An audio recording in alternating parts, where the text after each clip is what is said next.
اعوذ باللہ من الشیطان الرجیم بسم اللہ الرحمن الرحیم الحمد للہ رب العالمین ثم الصلاة والسلام علی محمد وآلہ الطیبین الطاہرین ولعنۃ اللہ علی اعدائہم اجمعین من یومنا ھذا الی قیام یوم الدین اما بعد فقد قال اللہ تبارک وتعالی فی محکم کتابہ المجید وقولہ الحق بسم اللہ الرحمن الرحیم یریدون لیطفئوا نور اللہ بافواہہم واللہ متم نورہ ولو کرہ الکافرون بر محمد و آل محمد صلوات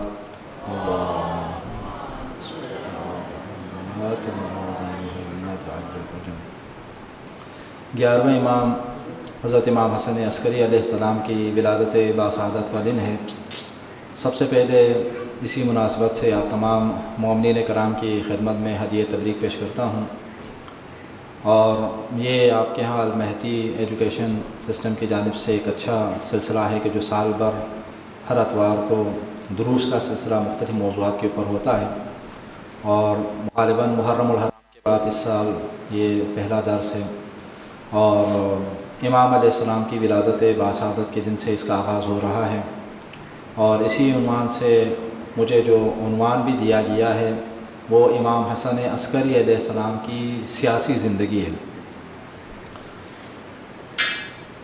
امام علیہ السلام کی ولادت کے حوالے سے ہمارے پاس چند روایتیں پائی جاتی ہیں۔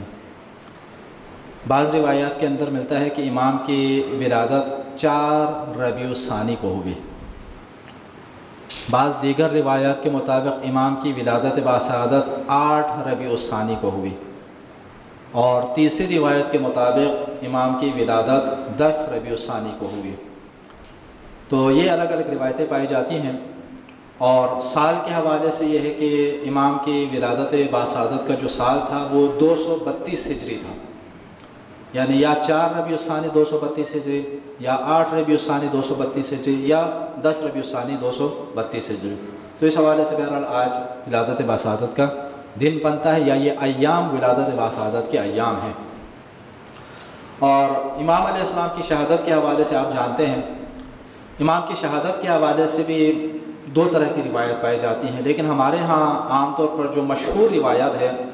جو تقریباً ہمارے سارے مومنین کرام کو یاد ہے، وہ 8 ربیع الاول ہے۔ اسی لیے ہمارے ہاں ایام عزا محرم الحرام سے جب اس کا آغاز ہوتا ہے تو 8 ربیع الاول تک ہوتا ہے، کیونکہ 8 ربیع الاول کو امام علیہ السلام کی شہادت کا دن ہے۔ 8 ربیع الاول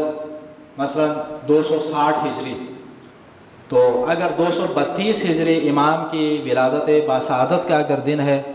اور 260 ہجری امام علیہ السلام کی شہادت کا دن اگر ہو، شہادت کا سال اگر ہو،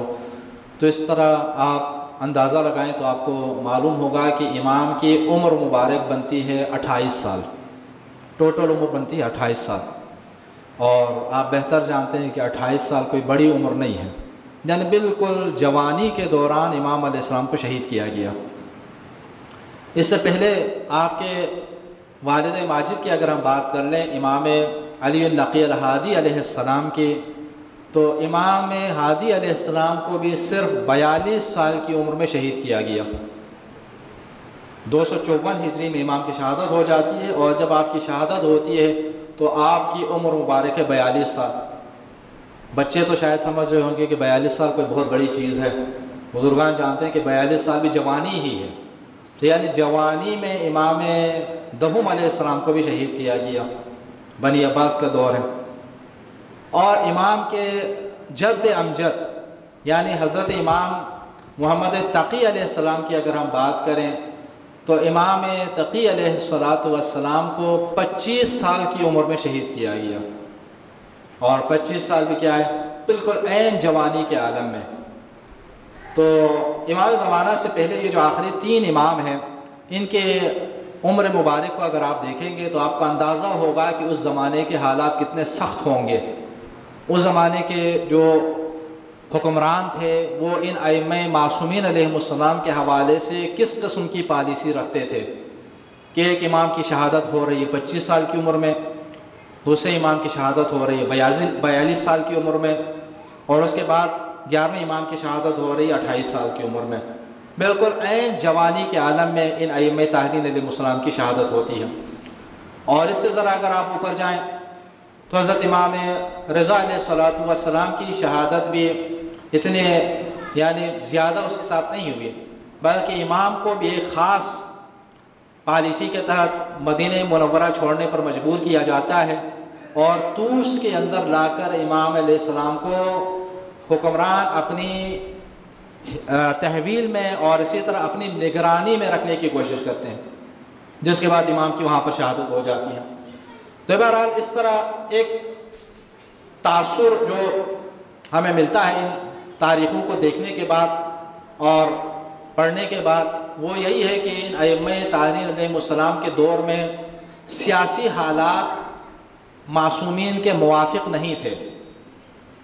آپ جانتے ہیں کہ ائمہ معصومین علیہ السلام کا جو مسکن تھا وہ مدینہ منورہ تھا، لیکن آج 11ویں امام اور اسی طرح 10ویں امام کے جو مقبرے ہیں، جو روضے ہیں، جو حرم ہیں، وہ سامرہ میں ہیں، اور امام جواد علیہ السلام کا بغداد میں ہے، کاظمین میں امام کاظم علیہ السلام کا بغداد میں ہے۔ ٹھیک ہے، تو اب ایک سوال ذہن میں پیدا ہوتا ہے کہ امام ان ائمہ طاہرین علیہ السلام کا مسکن تو تھا مدینہ منورہ، تو یہ یہاں کیسے آئے؟ امام ہادی علیہ السلام کو متوکل نے زبردستی مدینہ سے بلوایا۔ اس سے پہلے خلفائے بنی عباس کے دور میں امام جواد علیہ السلام کو بلایا گیا، امام محمد تقی علیہ السلام کو۔ امام محمد تقی علیہ السلام کو جب مدینہ سے بغداد جب بلایا گیا تو اس وقت امام علیہ السلام یہاں تشریف لائے، لیکن آپ اپنے فرزند کو وہیں پر چھوڑ کر آئے، یعنی امام ہادی علیہ السلام کو وہیں چھوڑ کر آئے۔ امام ہادی علیہ السلام مدینہ میں ہی رکے، امام تقی علیہ السلام یہاں تشریف لائے، اور اس کے بعد آپ دیکھ لیجئے اہل جوانی کے عالم میں آپ کو بہرحال زہر دے کر شہید کیا گیا۔ ٹھیک ہے، لیکن بعد میں امام ہادی علیہ السلام جو مدینہ منورہ کی زندگی بسر فرما رہے تھے، متوکل عباسی نے امام ہادی علیہ السلام کو بھی زبردستی بلوایا، اور پھر امام ہادی علیہ السلام کے ساتھ امام حسن عسکری علیہ السلام بھی تشریف لائے اور سامرہ کے اندر رکھا۔ بغداد اصل میں بغداد کی بنیاد آپ جانتے ہیں کہ خلفائے بنی عباس نے رکھی۔ اس سے پہلے بنی امیہ کے حکمرانوں نے دمشق کو، یعنی شام کے علاقے دمشق کو اپنا دارالخلافہ بنایا ہوا تھا، لیکن بنی عباس نے، چونکہ بنی عباس کی بنی امیہ کے ساتھ بنتی تو نہیں تھی، ان کو گرا کر ہی یہ لوگ برسر اقتدار آئے 132 ہجری میں، اور منصور دوانقی نے مثلا بغداد کی بنیاد رکھی، اور پھر بغداد کیا ہے، دارالخلافہ بنا۔ تو امام ہادی علیہ السلام کو وہاں پر بلایا، لیکن یہ جو سامرہ تھا، سامرہ اصل میں فوجی علاقہ تھا، ایک فوجی چھاونی تھی اس زمانے میں، اور روایات کے اندر ملتا ہے کہ مختلف جو جنگیں ہوتی تھی اور اس جنگوں کے اندر دیگر ممالک سے لائے جانے والے غلاموں کو اور جو گرفتار ہو کر آنے والے لوگ تھے ان کو سامرہ کے اندر آباد کیا گیا تھا، سامرہ کے اندر، اور پھر ان کی تربیت کر کے ان کو کیا ہے، اسلامی فوج کا حصہ بنایا گیا تھا، یعنی مسلمانوں کی فوج کا حصہ بنایا گیا تھا۔ ٹھیک ہے، تو اس لیے امام ہادی علیہ السلام کو بھی وہاں سے بلایا جاتا ہے، اور تقریباً اسی طریقے کے مطابق بلایا جاتا ہے کہ جس طریقے کے مطابق حضرت امام رضا علیہ السلام کو مامون نے بلوایا، اور اس کا مقصد جس طرح جو مقصد مامون کا تھا وہی مقصد یہاں پر کیا ہے، بنی عباس کے متوکل کا ہے، امام کو بلانے کا۔ مامون کا مقصد کیا تھا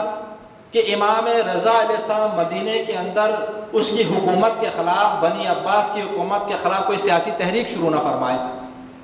کوئی ایسا اقدام نہ کرے کہ جس کی وجہ سے اس کی حکومت کو خطرہ لاحق ہو جائے۔ اور اس نے پھر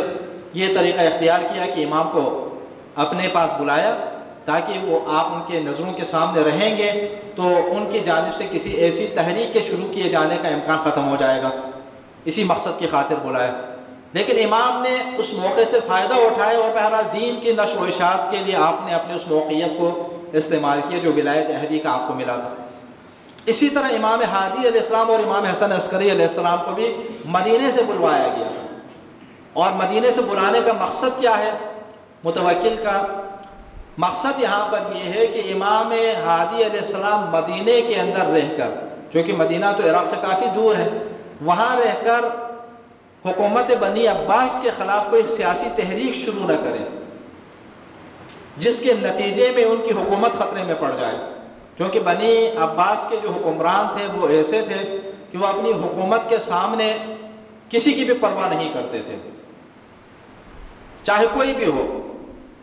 ان کا جو مقصد تھا وہ اقتدار تھا، ان کا مقصد کیا تھا؟ حکومت حاصل کرنا تھا، ان کا مقصد طاقت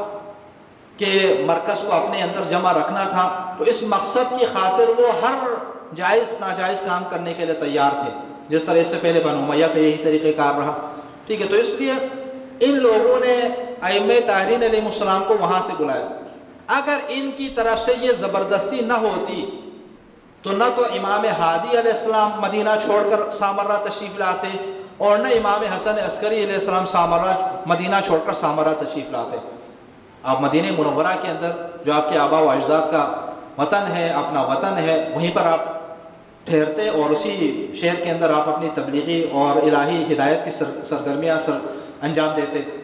لیکن وہ انہوں نے یہ اجازت نہیں دی۔ اب عام طور پر جب امام حسن عسکری علیہ السلام کی سیاست کے حوالے سے جب ہم بات کرتے ہیں تو ظاہر ہے لوگوں کے ذہنوں میں یہ سوال ہی اٹھتا ہوگا کہ امام حسن عسکری علیہ السلام نے تو کوئی حکومت نہیں کی، یا اقتدار تو آپ کو ملا نہیں، یا بظاہر مثلا جو سیاسی عام طور پر لوگ سرگرمیاں انجام دیتے ہیں اس طرح امام نے کوئی سیاسی سرگرمی کھل کر انجام نہیں دی، تو کیسے امام علیہ السلام کی سیاسی زندگی، یعنی امام حسن عسکری علیہ السلام کی سیاسی زندگی کے حوالے سے ہم بات کر سکتے ہیں؟ تو اس کے لیے ہمیں سیاست کے حقیقی مفہوم کو دیکھنا ہوگا۔ سیاست کا جو ہمارے ذہنوں کے اندر ایک تصور پایا جاتا ہے وہ موجودہ دور کے مطابق ہے، کہ موجودہ دور میں ہمارے ذہنوں کے اندر سیاست وہی چیز ہے کہ جو ہمارے آج کے سیاستدان کر رہے ہیں، جھوٹ، دھوکہ، فریب، اقتدار کی خواہش، حکومت کو حاصل کرنے کی خاطر ہر جائز ناجائز کام کرنا، اس کو ہم آج کے دور میں سیاست سمجھتے ہیں۔ اور ہمارے نزدیک اس لحاظ سے آج کے دور میں کامیاب سیاستدان وہی ہے کہ جو ان تمام طریقوں کو استعمال کرتے ہوئے حکومت حاصل کرنے میں کامیاب ہو جائے، یعنی اقتدار کی کرسی پر بیٹھ جائے۔ اور ناکام سیاستدان وہ ہے کہ جو حکومت حاصل نہ کر سکے، ٹھیک ہے، آج کل کے تصور کے مطابق۔ حالانکہ یہ جو سیاست ہے یہ رائج الوقت سیاست ہے، اسلام کے طرز تفکر کے مطابق یہ سیاست نہیں ہے۔ اسلامی جو سیاست ہے، اسلامی سیاست کی بنیاد اسلام ہے، اسلامی سیاست کی بنیاد دین ہے۔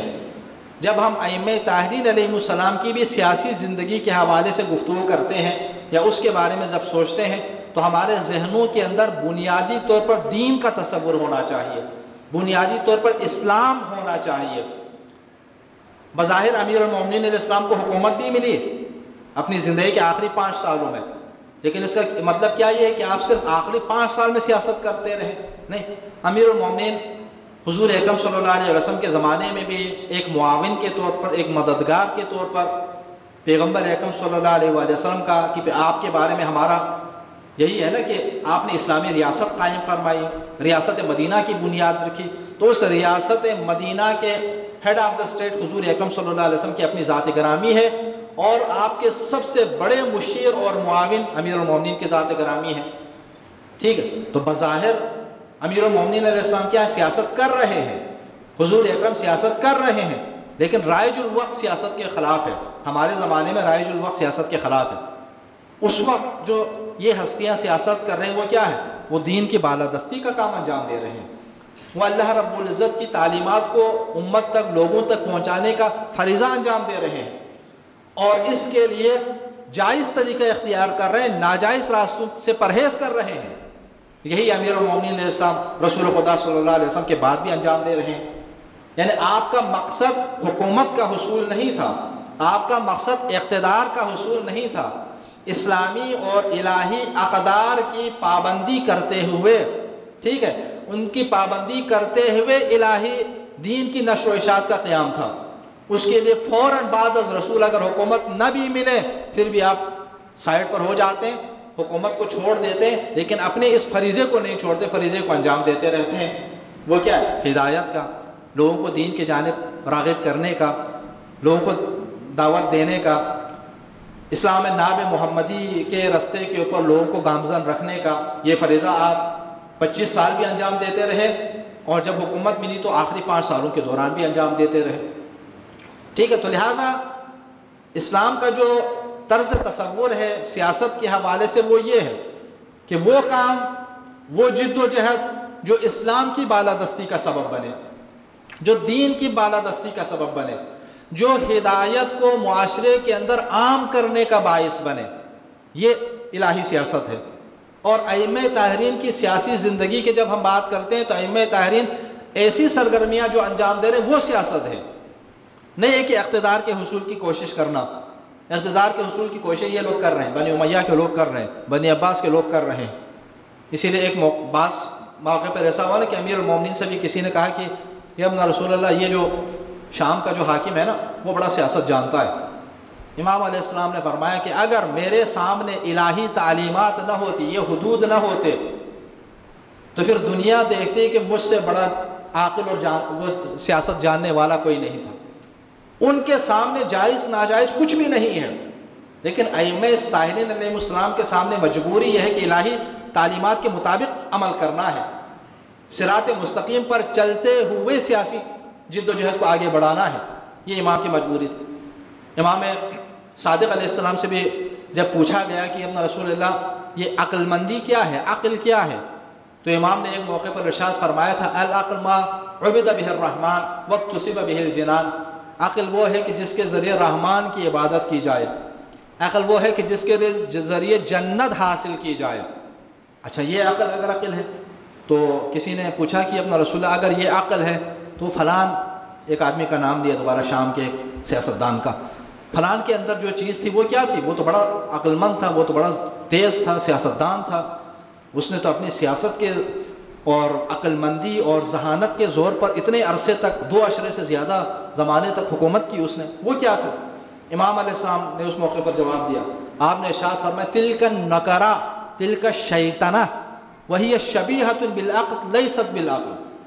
امام نے ارشاد فرمایا وہ شیطنت ہے، وہ چالاکی ہے، وہ عقل کے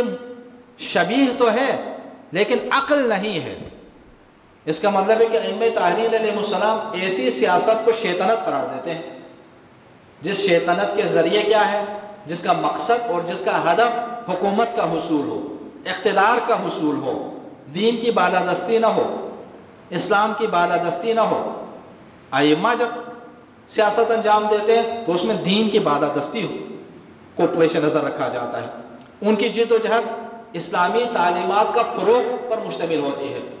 تو اس لیے امام حسن عسکری علیہ السلام نے اپنے زمانے میں جو انتہائی سخت حالات تھے، ان حالات کے اندر بھی دین کی بالادستی اور دین کے فروغ کی خاطر جو جد و جہد انجام دی وہ آپ کے زمانے میں کسی اور نے انجام ہی نہیں دی۔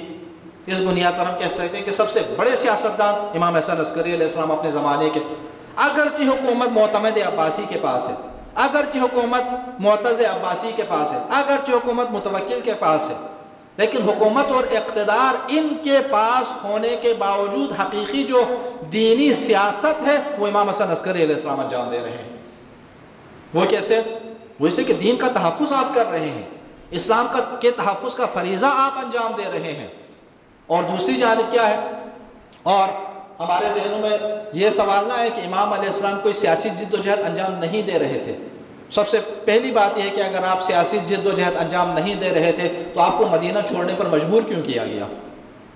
ایک خاموش بیٹھنے والے آدمی کو جو اپنی مثلا ہمارے ذہنوں کے اندر یہی ہے نا کہ ائمہ دن رات بیٹھ کر مصلی عبادت بٹھا کر بیٹھے رہتے ہوں گے، بس اللہ تعالیٰ کی حمد و ثنا اور راز و نیاز، اور کوئی معاشرتی کام، کوئی سماجی کام، کوئی اجتماعی کام، کوئی سیاسی کام انجام نہیں دیتے ہوں گے۔ دیتے تھے، جس کی وجہ سے وہاں سے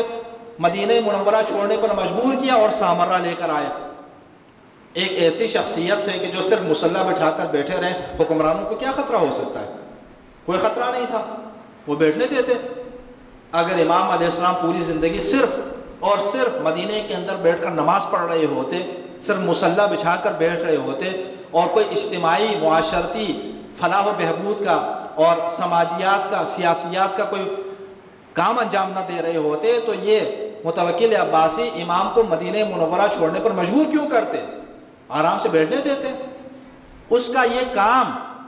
حکمرانوں کا یہ کام بتا رہا ہے کہ امام علیہ السلام وہاں پر سیاسی جدوجہد فرما رہے تھے، اور اس سے وہ اپنی حکومت کو خطرہ محسوس کر رہے تھے، جس کی وجہ سے امام کو وہاں سے بلایا اور سامرہ میں رہے۔ یہ دوسری بات یہاں پر دیکھیں، امام علیہ السلام نے جو سیاسی جدوجہد انجام دی ہے تو سامرہ لانے کا مقصد کیا تھا؟ تاکہ حکمرانوں کے زیر نظر رہے، دور اگر ہوں گے تو ان کی نظروں سے پوشیدہ کوئی بھی کام انجام دے سکتے ہیں، لیکن اپنے سامنے اگر رکھیں گے اسی شہر کے اندر تو ہمیشہ کڑی نگاہ میں وہ رکھیں گے، ٹھیک ہے۔ اور اس کے بعد کیا ہے، امام علیہ السلام تاکہ کوئی ایسا کام انجام نہ دے سکے جس سے ان کے بظاہر حکومت کو خطرہ ہو، ایک یہ، بلکہ اس سے بھی آگے دوسری بات یہ کہ اس سے بھی آگے بڑھ کر حکمرانوں نے امام علیہ السلام کے خلاف جو پابندی لگائی ہوئی تھی وہ یہ تھی کہ امام حسن عسکری علیہ السلام کی بات کریں، پابندی یہ لگائی ہوئی تھی کہ آپ ہر پیر، ہفتے میں 2 دن،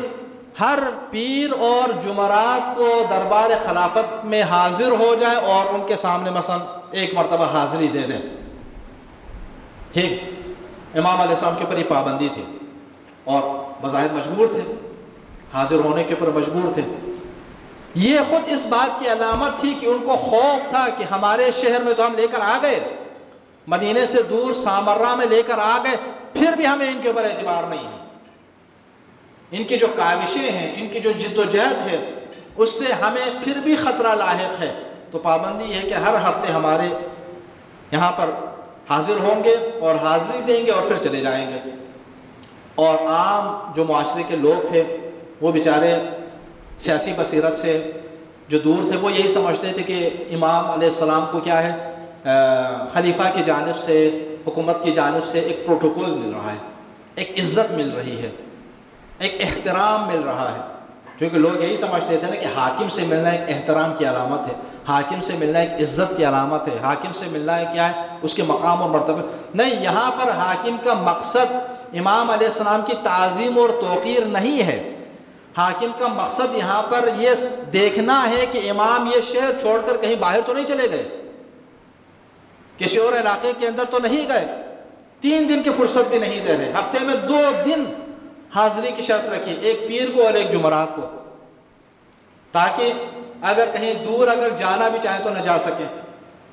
ہفتے میں 1 دن اگر کہیں تو چلو ہفتے میں 6 دن کہیں اور اگر چلے جائیں اور وہاں سے ہو کر آ سکتے، لیکن 2-3 دنوں کے اندر کہاں جا سکتے اس زمانے میں۔ تو یہ پابندی لگائی ہوئی امام علیہ السلام کے اوپر۔ اور پھر اس سے بھی بڑھ کر جب امام علیہ السلام تشریف لے جاتے ہیں حاکم کے پاس، بہرحال دارالخلافہ کی جانب، تو اس زمانے میں کچھ لوگ ایسے تھے کہ جو امام کی زیارت کے لیے آتے تھے، راستے میں جس مقام سے، جس رستوں سے امام علیہ السلام گزر کے آگے جاتے تھے، کچھ لوگ عقیدت میں امام علیہ السلام کی محبت میں آ کر کیا ہے، امام کو دیکھنے کی کوشش کرتے۔ امام نے اپنے خاص ساتھیوں کو منع کیا ہوا تھا، روایت ملتی ہے باقاعدہ، امام علیہ السلام نے اپنے چاہنے والوں سے فرمایا تھا کہ خبردار، کہ جب میں گزر رہا ہوتا ہوں حاکم کے رستے کی جانب تو عقیدت سے میری جانب سلام نہ کرنا، عقیدت سے میری جانب ہاتھ ہلا کر اشارہ نہ کرنا،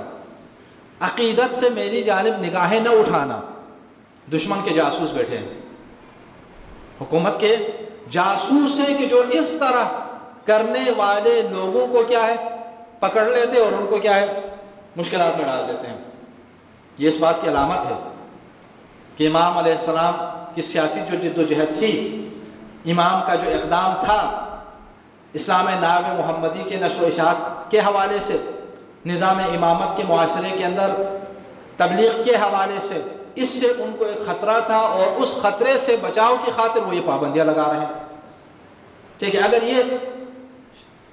چیزیں نہ ہوتی، امام کی جانب سے ایسی کوئی سیاسی جد و جہد نہ ہوتی،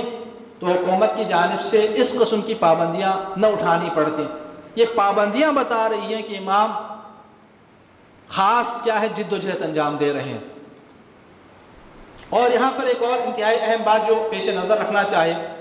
امام جو اپنی کاوشیں انجام دیتے، اپنی جد و جہد انجام دیتے معاشرے کے اندر، وہ صرف معاشرے کے ایک فرد کے طور پر نہیں کرتے تھے بلکہ بحیثیت امام انجام دیتے تھے۔ یعنی امامت کے تصور کو آپ نے لوگوں کے ذہنوں میں زندہ رکھا ہوا تھا، اور اسی سے حکمرانوں کو خوف تھا، وہ اسی سے ڈرتے تھے کہ یہ امامت کا، ولایت کا جو نظریہ ہے، جو تصور ہے، یہ کہیں لوگوں کے دلوں کے اندر پھیل نہ جائے کہ اگر پھیلے گا ہماری حکومت کیا ہے، خطرے میں آئے گی۔ تو اس لیے امام کے اوپر پابندی کی ایک وجہ یہی کہ امام نظریہ امامت کا پرچار فرما رہے ہیں، اور اپنے دربار میں حاضری کی جو پابندی لگائی اسی خوف سے لگائی ہے کہ لوگوں حاکم ہم ہیں، اور دیکھیں یہ امام بھی ہمارے پاس آنے پر کیا ہے، مجبور ہے۔ لیکن اس کے اوپر بھی جب بات نہیں بنی تو بعض دیگر روایات کے مطابق یہ ہے کہ امام علیہ السلام کو گرفتار کیا جاتا ہے، گرفتار کیا باقاعدہ۔ معتز عباسی متوکل کے بعد معتز عباسی وہ خلیفہ بنا، امام علیہ السلام کو گرفتار کر لیتا ہے، زندان میں ڈالتے تھے کچھ عرصے کے لیے۔ امام علیہ السلام کی گرفتاری اس بات کی علامت ہے کہ امام کی روزمرہ کا جو امام کا معمول تھا وہ صرف چند ظاہری رسومات پر مبنی نہیں تھا۔ امام علیہ السلام کی کاوشیں صرف ظاہری چند عبادی اعمال کو انجام دینے کی حد تک نہیں تھا، بلکہ معاشرتی، سماجی طور پر آپ کی کاوشیں تھیں، لوگوں کے اذہان کو، لوگوں کے افکار کو بیدار کرنے کے حوالے سے، نظریہ ولایت اور امامت کے حوالے سے آپ کی کاوشیں اور جد و جہد تھی، جس کے نتیجے میں امام علیہ السلام کو زندان میں ڈالا جاتا ہے۔ ورنہ عام انسان کو کیوں گرفتار کریں؟ ایک معاشرے کے عام فرد کو گرفتار کرنے کی حکومت کو کیا ضرورت ہے؟ اس زمانے میں حکومت کی جانب سے سختیاں ان لوگوں کے خلاف ہوتی تھی کہ جن سے ان کو سیاسی تحریک کا خطرہ ہوتا تھا۔ عام لوگ نہیں سمجھ پا، حکومت سمجھ رہی تھی کہ امام علیہ السلام کی جو سیاسی تحریک ہے وہ چل رہی ہے، اور امام ایک مرتبہ گرفتار نہیں ہوئے،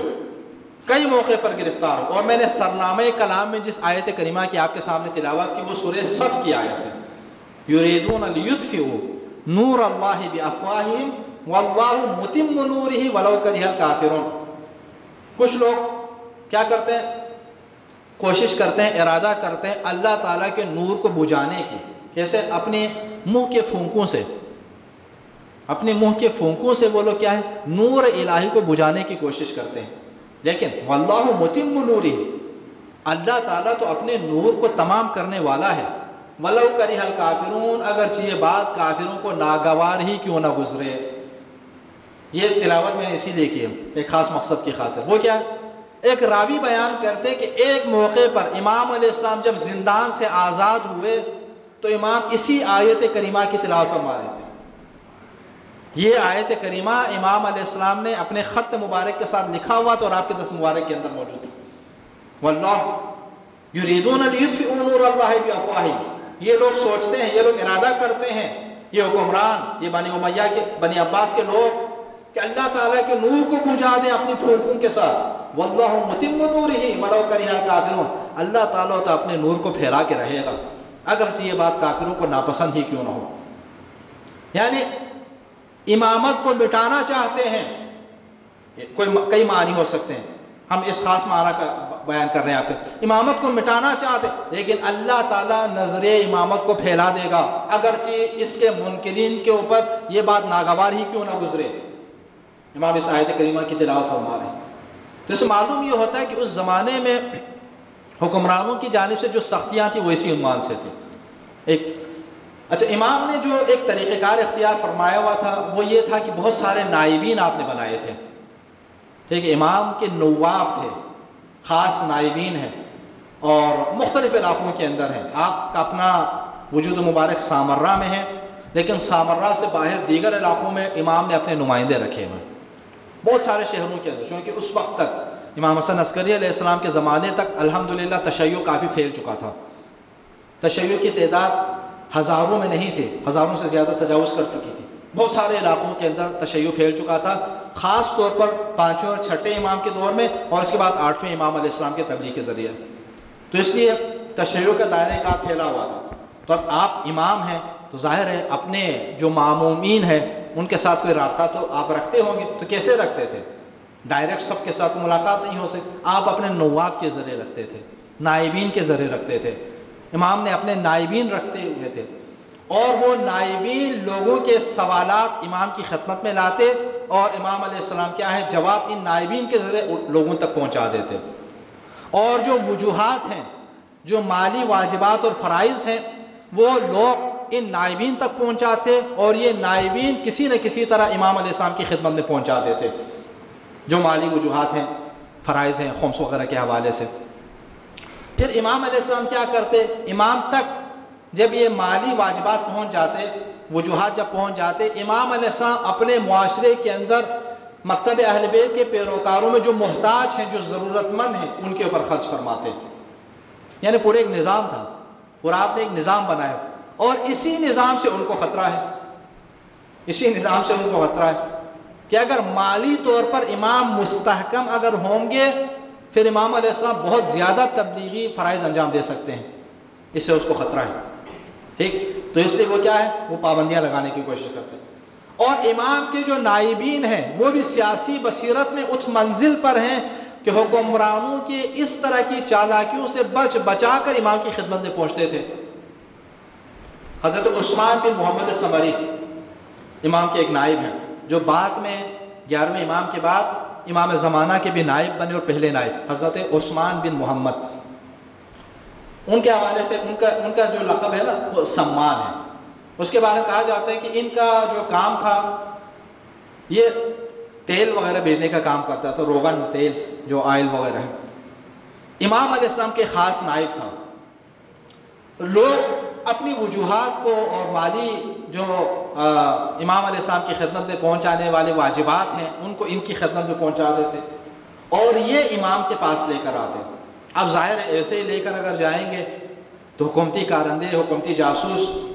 حکومت تک یہ پیغام پہنچا دے تو حکومت کی جانب سے آ کر یہ گرفتار ہو جاتا۔ تو انہوں نے جو طریقہ کار اختیار کیا ہوا تھا وہ یہ تھا کہ جو واجبات ہیں، وجوہات ہیں، شرعیہ ہیں، ان کو اپنے اس روغن آئل وغیرہ کے درمیان میں جو مال ہے اس کے اندر چھپا لیتا، اور ایک تیل فروش اور آئل فروش بندے کے طور پر معاشرے کے اندر گھومتے گھومتے گھومتے امام کے گھر کے اندر حاضر ہو جاتے اور امام کی خدمت میں پہنچا دیتے تھے۔ یہ فریضہ انہوں نے انجام دیا، اور پھر امام علیہ السلام وہ ان سے وصول فرماتے، اور پھر جہاں آپ نے اس کا مصرف فرمانا تھا، جہاں پر خرچ کرنا تھا، اسراف خرچ فرما دیتے تھے۔ تو امام کے جو جانشین ہیں وہ یہ فریضہ انجام دے رہے ہیں۔ آپ نے اپنے نائبوں کے ذریعے اپنے پیغام کو لوگوں تک پہنچایا، اور سامرہ کے اندر جو آپ کا وجود مبارک تھا، آپ کا اٹھنا بیٹھنا چلنا پھرنا ایسا تھا کہ جس کی وجہ سے سامرہ کے لوگوں کے دلوں کے اندر آپ کی محبت بیٹھ گئی تھی۔ عام لوگ بھی سامرہ میں امام علیہ السلام کی مقبولیت سے لوگ حکمران اور حکمران کے جو جاسوس وغیرہ ہیں، کارندے تھے، وہ ڈرتے تھے، خوفزدہ ہوتے تھے کہ امام کی مقبولیت اتنی دن بدن کیا ہے بڑھتی چلی جا رہی ہے، اور اس سے ان کو ایک خوف محسوس ہوتا۔ تو اس سے امام کے اوپر کیا ہے وہ پابندیاں لگانے کی کوشش کرتے ہیں۔ امام ہدایت کا الہی فریضہ انجام دے۔ اگر معاشرے کے اندر کوئی فرد ایسا ہوتا کہ جو خدا نخواستہ دین کے خلاف، شریعت کے خلاف کوئی اقدام کرنے کی کوشش کرتا، الہی فریضے کے مطابق اس کی رہنمائی فرماتے۔ ایک مشہور شخصیت ہیں یعقوب کندی، یعقوب بن اسحاق کندی، بہت بڑے فلسفی گزرے ہیں، امام کے دور کے ہیں۔ ان کے حوالے سے بہرحال امام علیہ السلام کو معلوم ہوا، اور اس سے پتہ یہ بھی چلتا ہے کہ امام علیہ السلام کیا ہے اپنے علم امامت کی بنیاد پر، جو علم لدنی اللہ تعالیٰ کی طرف سے آپ کو حاصل تھا، اس کی بنیاد پر آپ کیا ہے آگاہ ہو گئے۔ علم لدنی کا ایک اور واقعہ بھی آپ کے سامنے پیش کروں گا۔ آپ آگاہ ہو گئے کہ یہ جو یعقوب بن اسحاق کندی ہیں، یہ قرآن کریم کے حوالے سے ایک ایسی کتاب لکھ رہے ہیں، قرآن کریم کے تناقضات، آیات کریمہ کے اندر تناقضات پر مشتمل کتاب لکھ رہے ہیں کہ مثلا یہ آیت کچھ کہہ رہی ہے، دوسری آیت کچھ اور کہہ رہی ہے، یہ آیت فلاں پیغام پہنچا رہا ہے، یہ آیت جو ہے کچھ کوئی اور پیغام پہنچا رہا ہے۔ اس طرح قرآن کریم کے تناقضات، اور روایت کے اندر ملتا ہے کہ اس نے کسی کو بتایا نہیں تھا، اس کے بارے میں کسی کو خبر نہیں دی تھی، لکھ رہا تھا، جب کام مکمل ہو جاتا تو اس نے سامنے لانے کا ارادہ کیا ہوا تھا۔ تو ایک دن اس کا ایک شاگرد امام کی خدمت میں حاضر ہوا، تو امام نے اس سے کہا کہ تمہیں معلوم ہے کہ تمہارے فلاں استاد جو ہیں وہ کیا کام انجام دے رہے ہیں؟ اس نے کہا کہ نہیں یار یہ اپنا رسول ہمیں معلوم نہیں، تو وہ یہ کام کا انجام دے رہے ہیں۔ تم جا کر اس سے ایک سوال پوچھو، تم اس سے یہ پوچھو کہ یہ اپنا تم یہ کہو کہ کیا تم اس بات کو تسلیم کرتے ہو کہ قرآن کریم کے اندر اللہ تعالیٰ نے آیات کریمہ کے اندر جو ایک پیغام دیا ہے، تم نے جو سمجھا ہے اس آیت کریمہ سے، تم نے جو ایک مفہوم لیا ہے، تم نے جو ایک مطلب اخذ کیا ہے، ہو سکتا ہے کہ اللہ تعالیٰ کا مقصود اور اس کی مراد اس کے علاوہ کچھ اور ہو، یعنی جو تم نے سمجھا ہے اس کے برعکس ہو؟ پھر ظاہر ہے وہ کہے گا یہ ہو سکتا ہے، ممکن تو ہے۔ پھر اس سے کہو کہ اگر ممکن ہے تو تم کیسے قرآن کریم کے بارے میں اپنی فہم کے مطابق تناقضات تلاش کر رہے ہو؟ یہ امام نے کہا کہ اسے جا کر پوچھ لیں۔ وہ شاگرد آیا اپنے استاد کی خدمت میں، اس مشہور فلسفی کے سامنے، اور اس نے آ کر یہ پوچھا کہ آپ سے ایک سوال کرنا ہے۔ انہوں نے کہا ہاں پوچھو۔ انہوں نے کہا کیا آپ یہ تسلیم کرتے ہیں کہ قرآن کریم میں اللہ رب العزت نے یہ جو آیات کریمہ کے اندر جو ایک پیغام دیا ہے انسانوں کو، امت کو، آپ نے جو سمجھا ہے اللہ تعالیٰ کی مراد اس کے علاوہ کچھ اور ہو، یعنی آپ نے صحیح طرح نہ سمجھا؟ اس نے کہا یہ ہو سکتا ہے، ٹھیک ہے، میں نے جو سمجھا ہے ضروری نہیں کہ یہی مراد ہو، کچھ اور بھی ہو۔ پھر اس نے کہا اگر ایسا ہے تو جو آپ اپنی فہم کے مطابق قرآن کریم کا معنی کرتے ہوئے قرآن کریم کے اندر تناقضات کیوں تلاش کر رہے ہیں، اس پر مشتمل کتاب کیوں تحریر کر رہے ہیں؟ وہ حیران ہو گئے۔ اس نے قسم کہا کہ یہ تمہاری بات نہیں ہے۔ تمہیں کس نے کہا یہ؟ اس لیے کہ میں نے اس کی خبر کسی کو نہیں دی تھی۔ تو پھر اس نے کہا کہ یہ مجھے امام حسن عسکری نے کہا۔ امام علیہ السلام کا جو ایک لقب اس زمانے میں ایک کنیت مشہور تھی، ابن الرضا، یعنی فرزند امام رضا کے طور پر مشہور تھے، یہ ابن الرضا نے مجھ سے کہا۔ تو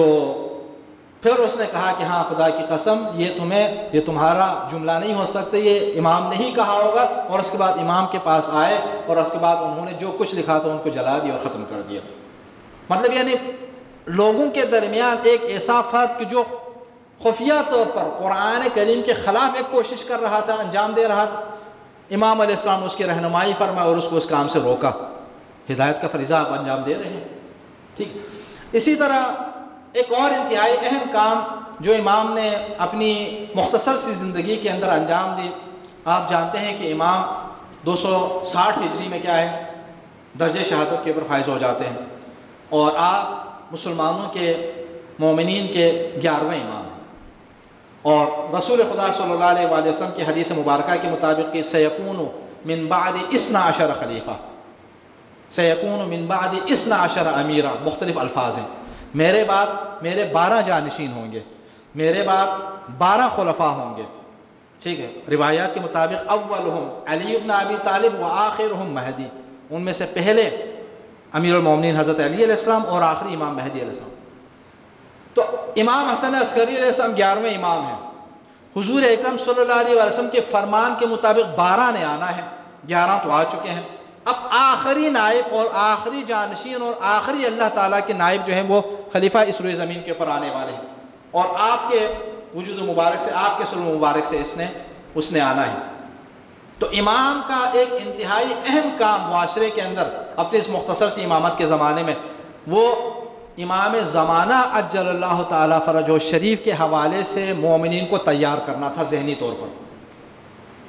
آپ نے مومنین کو، اپنے چاہنے والوں کو اور اپنے ان نائبین کو کہ جن کو آپ نے نیابت کی ذمہ داری دی ہوئی تھی، ان تک امام مہدی علیہ السلام کے حوالے سے پیغام کو پہنچانا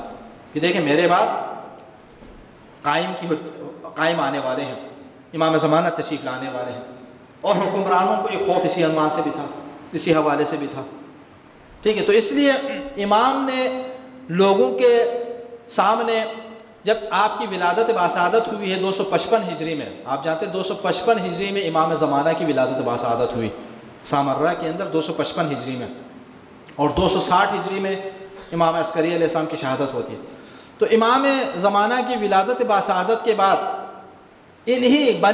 بنی عباس کے حکمرانوں کی جانب سے امام زمانہ کے حوالے سے جو ایک خوف تھا کہ وہ اس کو نقصان پہنچائیں گے، وہ ان کو نعوذ باللہ راستے سے ہٹانے کی کوشش کریں گے، امام عسکری علیہ السلام امام زمانہ عجل اللہ تعالیٰ فرج الشریف کو عام لوگوں کے سامنے آنے سے روکتے تھے، ان کا تحفظ فرماتے تھے، لیکن کیا کسی کے سامنے بھی آنے نہیں دیتے تھے؟ نہیں، آنے دیتے تھے۔ اپنے خاص جو نائبین ہیں جن کے اوپر آپ کو اعتماد ہوتا تھا ان کے سامنے آپ لے کے آتے تھے۔ کئی مواقع پر کئی نائبین کے حوالے سے ہمیں یہ روایت ملتی ہے کہ امام کے سامنے آپ کے کچھ خاص چاہنے والے آئے ہوئے ہیں، اور اتنے میں امام زمانہ عجل اللہ تعالیٰ فرجہ سے اپنے بچپن میں کھیلتے کھیلتے آپ کے کمرے میں تشریف لاتے ہیں، آپ آغوش میں اٹھاتے ہیں، آپ کے ساتھ پیار کرتے ہیں، اور اس کے بعد فرماتے ہیں کہ چلے جائیں، اور اپنے ان نائبین سے فرماتے ہیں کہ میرے بعد تمہارے حجت یہ ہیں، امام تمہارے یہ ہیں، یعنی امام زمانہ کی معرفی فرماتے ہیں، ان کا تعارف فرماتے ہیں، اور لوگوں کو آگاہی دلا دیتے ہیں کہ میرے بعد جو ہیں تمہارے جو حجت ہیں، جو امام قائم ہیں، وہ یہ ہے۔ یہ ایک روایت اور ملتی ہے جس کے مطابق امام کی خدمت میں تقریباً 40 افراد پر مشتمل مومنین کرام موجود ہیں۔ 40 افراد پر مشتمل ایسے خاص لوگ ہیں کہ جن کے اوپر امام کو بھروسہ ہے کہ یہ میرے چاہنے والے ہیں، یہ میری امامت کے اور ائمہ اہل بیت کی امامت کے قائل لوگ ہیں۔ ان 40 مومنین کے سامنے امام زمانہ جل اللہ تعالیٰ فرج شریف کو لے کے آتے ہیں، تقریباً 3 سال کی عمر میں، 3-4 سال کی عمر میں، اور پھر ان کے سامنے آپ امام کا تعارف فرماتے ہیں کہ میرے بعد حجت یہ ہے۔ تو ایک انتہائی اہم کام جو 11ویں امام نے انجام دیا، لوگوں کو فکری طور پر، نظریاتی طور پر امام زمانہ کے زمانے اور اس وقت کی امامت کے حوالے سے تیار کرنا تھا، جس کے لیے آپ نے ان کو تیار فرمایا۔ اسی لیے آپ نے اپنا نائب قرار دیا حضرت عثمان بن سعید کو، جو امام 11 یعنی 11ویں امام کی شہادت کے بعد امام زمانہ عجل اللہ تعالیٰ فرج شریف کے بھی نائب بنے۔ ان کے بھی خاص نائبین میں سے جو پہلا نائب ہے، نواب اربعہ، 4 نائب گزرے نا، حضرت عثمان بن سعید، حضرت محمد بن عثمان، حسین بن روح اور علی بن محمد ثمری۔ ان میں سے پہلے جو نائب ہیں وہ امام حسن عسکری علیہ السلام کے بھی نائب تھے، اور آپ سے پہلے آپ کے بابا یعنی حضرت امام علی نقی علیہ السلام کے بھی نائب تھے۔ اسی طرح ان کے فرزند جن کو امام زمانہ نے اپنا نائب بنایا، حضرت محمد بن عثمان، ان کو وہ بھی امام 11 علیہ السلام کے نمائندے تھے۔ اور یہ جو 40 لوگوں کو امام نے باقاعدہ ان کے سامنے امام زمانہ کی زیارت کروائی، ٹھیک ہے، ان کے سامنے لے کر آئے اور ان کا تعارف فرمائے، ان میں یہ بھی موجود ہے۔ تو اس طرح امام لوگوں کے سامنے عقیدہ امامت کو بیان فرماتے، اور اسی طرح امام زمانہ کے حوالے سے لوگوں کے اندر امام زمانہ عجل اللہ تعالیٰ فرج شریف کے حوالے سے ان کو آگاہ کرتے کہ میرے بعد یہ امام ہوں گے، تاکہ لوگ کسی اور غلط شخص کی امامت کے قائل نہ ہو جائیں۔ یہ خطرہ تھا، اور یہ خطرہ ادھر ادھر سے نہیں تھا، ان کے اپنے خاندان سے تھا، خاندان میں موجود تھا۔ جب امام حسن عسکری علیہ السلام کی شہادت ہوتی ہے تو جعفر بن امام ہادی علیہ السلام کے فرزند ہیں اور امام حسن عسکری علیہ السلام کے بھائی ہیں، اس نے امامت کا دعویٰ کیا، جس کی وجہ سے وہ جعفر کذاب کہلایا، کچھ لوگ اس کی امامت کے قائل ہو گئے۔ تو یہ خطرہ تھا نا، یعنی امام کے لیے ایک خطرہ ہے کہ لوگ خدا نخواستہ انحراف کی طرف نہ چلے جائیں، امامت کے مسئلے میں حقیقی امام کی جانب آنے کے بجائے انحراف کا شکار نہ ہو جائیں، جعفر کذاب جیسے لوگوں کے پیچھے نہ چل جائیں۔ اس لیے امام نے اپنے خاص مومنین کے سامنے امام کا تعارف کروایا، ٹھیک ہے۔ تو اس لیے امام نے اپنے زمانے میں آگاہی کے ساتھ، بصیرت کے ساتھ دین کو زندہ رکھا، اسلام کو زندہ رکھا، حکومت کی جانب سے ہونے والی سختیوں کے باوجود، حکومت کی جانب سے ہونے والی تمام پابندیوں کے باوجود آپ نے نظریہ امامت کو زندہ رکھا اور آنے والے لوگوں تک پہنچایا۔ اگر آج یہ نظریہ امامت زندہ ہے، نظریہ ولایت زندہ ہے، اور آج الحمدللہ آپ مومنین کرام یہاں پر بیٹھے، تو اس کا مطلب ہے کہ امام حسن عسکری علیہ السلام اپنی جد و جہد میں کامیاب ہو گئے۔ اگر کامیاب نہ ہوتے، آج امامت کے قائل لوگ نہ ہوتے، آج پوری دنیا کے اندر امامت کے قائل، ولایت کے قائل لوگ اگر موجود ہیں، تو اس بنی عباس کے زمانے میں انتہائی کٹن اور مشکل مرحلے کے اندر جب امام حسن عسکری علیہ السلام، امام ہادی علیہ السلام زندگی بسر فرما رہے تھے، تو اس مرحلے سے نظر امامت کو، نظر ولایت کو بچا کر آگے پہنچانے میں امام حسن عسکری علیہ السلام کامیاب ہو گئے۔ اگر یہ نہ ہوتا تو آج ولایت اس طرح نہ ہوتی۔ آپ جانتے ہیں کہ حکمرانوں کی جانب سے تو لوگوں کے لیے حکم یہ تھا کہ ان کو نعوذ باللہ برا بلا کہیں، لیکن آج اگر ان ہستیوں کی محبت مسلمانوں کے دلوں میں ہے، مومنین کرام کے دلوں میں ہے، تو ان ائمہ معصومین علیہ السلام کی اس جد و جہد کا نتیجہ ہے کہ جو جد و جہد اللہ رب العزت کے اذن سے کامیابی سے ہمکنار ہو گئی۔ اگر خدا نخواستہ ناکام ہوتی تو اس لیے سیاسی جد و جہد کی جب ہم بات کرتے ہیں تو اس کے ساتھ فوراً آپ کے ذہنوں میں یہ تصور نہ آئے کہ حکومت کیوں نہیں حاصل کر پائے۔ یہ حکومت منزل نہیں ہے، حکومت مقصد نہیں ہے۔ اولیاء الہی کا حکومت مقصد نہیں ہے۔ رسول خدا صلی اللہ علیہ وسلم جب مکے میں تھے تو کیا حکومت تھی؟ حکومت نہیں ہے۔ 13 سال نبوی زندگی کے 23 میں سے 13 سال مکے میں ہے، حکومت کے بغیر ہے۔ تو کیا حکومت کے بغیر ہونے کی وجہ سے آپ کے مقام اور مرتبے میں کوئی کمی تھی؟ مدینے میں آنے کے بعد حکومت جب آپ کو ملی تو آپ کے مقام اور مرتبے میں کوئی اضافہ ہوا؟ ایسا کچھ نہیں ہے۔